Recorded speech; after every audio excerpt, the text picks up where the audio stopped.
అందరికీ నమస్తే. నేను గరిడేపల్లి సత్యనారాయణ. ఉమ్మడి ఖమ్మం జిల్లాకి సంబంధించి విడివిడిగా చెప్తాను. కొత్త ఖమ్మం జిల్లాలో గ్రాడ్యుయేట్ ఎమ్మెల్సీ నల్గొండ, ఖమ్మం, వరంగల్ జిల్లాలకు సంబంధించినటువంటి ఎన్నికలు 2024 మే 27వ తేదీన జరిగినాయి.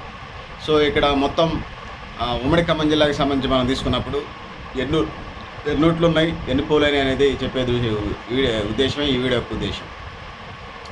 మొత్తం ఖమ్మం జిల్లాని కొత్త ఖమ్మం జిల్లాని మనం తీసుకున్నప్పుడు ఇక్కడ పోలింగ్ కేంద్రాలు 1181 పోలింగ్ కేంద్రాలు ఉన్నాయి. ఖమ్మం జిల్లాలో 1181 పోలింగ్ కేంద్రాలు ఉన్నాయి. ఇక్కడ మొత్తం ఓటర్లు 83,879 ఓటర్లు, 83,879 మంది గ్రాడ్యుయేట్ ఓటర్లు ఉన్నారు.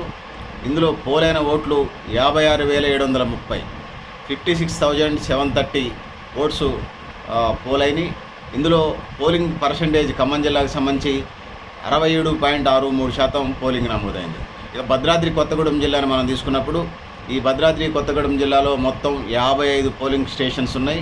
ఇందులో మొత్తం ఓటర్లు 40,106 మంది, పోలైన ఓట్లు 40,106 మంది ఓటర్లకి 28,075 మంది ఓట్లు పోలైనవి, 28,075 మంది ఓట్లు పోలైనవి.